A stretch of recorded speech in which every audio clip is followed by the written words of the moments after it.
Hi everyone, it's Miss Olson, and today we're going to be glazing our Chihuly Machia inspired bowls. There's two main things I want you to remember while you're working. Number one, we are glazing. It's a little different than paint because when we're finished, it becomes like Dale Chihuly's work, like glass, once it's been put back into the kiln. Today there will be one glaze at each table, and with that glaze is going to be its matching color. So this looks like it's pink, but once it becomes glaze fired, it becomes darker. It's red. This one, for example, is really light pink, almost white, but again, once it's glazed, it's darker. So you still need to think about color theory. This is a good example from a student of using analogous colors, light blue, dark blue, green, even a little bit of yellow, right? So it all fades together. Now, what we do want to keep in mind is that we are using radial balance. So in Dale Chihuly's work, we know that he uses a radial design, or the glass becomes radially balanced once it's been fired, which you can see happening in here. And he also uses color schemes. And then in his Machia bowls, there's a lot of contrast between the inside versus the outside. So for example, if you're using a light color on the inside, you can use a dark on the outside. Or if you're using warm colors on the inside, maybe use cool on the outside. So what I want you to know about our glazing process is there's going to be a big and small brush for each glaze. The brush stays with the glaze. We don't really need a lot of water. That's why there's just a little bit, because you don't want to water down the glaze. We actually want fully dry brushes for this. So I'm going to squeeze these out. The cups nearby are just for later. I am going to go with my warm colors inside, cool colors outside. So I'm going to think about color theory almost like if I was watercoloring.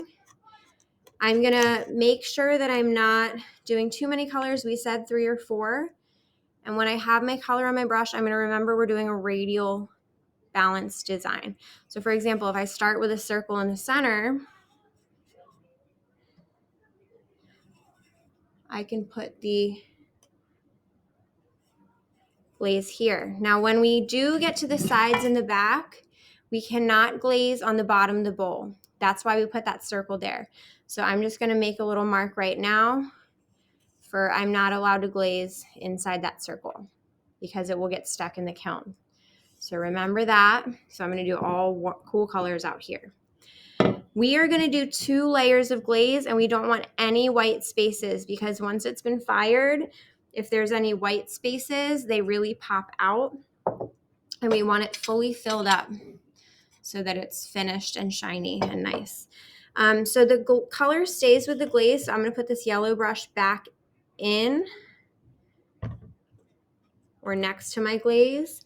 And then I'm going to move to another warm color, which is going to be my red. And I'm going to do a smaller coat of that here around this.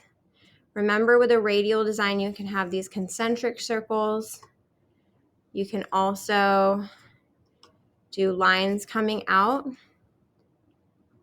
If you do pick a color that won't blend or mix well, remember that just like watercolor, we don't want to overlap any colors that can't mix. Now, if we do overlap colors, we want the first color to be dry. So we're going to let our first layer dry, and then we can add another layer of color or second coats of color later. But we want to make sure it's a very thick coat, and we want to double coat it so that we don't forget any white spaces. And I'm going to do some lines radiating out, and I'm going to go back through with some pink and yellow after. So this is the start to my bowl. You're going to start your designs today.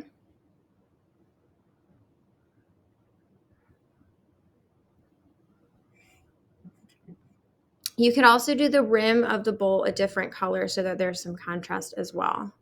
So think about that. You can use dots, lines, shapes coming out from the center point. You could even glaze the whole thing one color and then add your details later.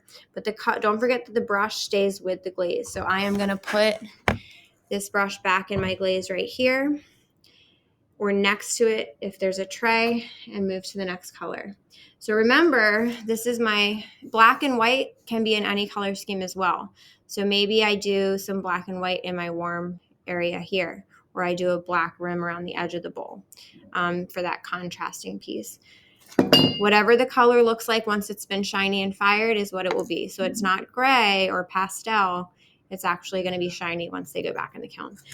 I'm going to repeat two things. Number one, 3 or 4 colors for your color scheme. Number 2, don't forget any white spaces. Really wiggle your brush into the cracks and creases. So if there's a little tiny white space over here where there was an indentation, we don't want that. The other thing I will show you next time is going to be kind of adding a second layer of color and details where we can incorporate those textures that we made. But this is just the start to our glazing process. On the outside, I'm going to do a contrasting black line around the outside edge and then a cool color over here like blue, light blue and dark blue. So it's not a race. Take your time. We will have multiple glazing days. But have a great art class. Choose your color scheme before you start inside and outside, and think about it before you begin. And don't use, try to be careful with the glaze because it's a really nice art material. So take your time while you're glazing. Try not to drop it on the table. But double coat of color, really wiggle your brush. So I'm not going to start anything new until I know that I double coated everything I already did. I'm going to take my time and then let this all dry before I add any layer on top of this. So it's a process. At the end of class, we'll put our brushes in the water cups. Have a great art class, and I'll see you next time.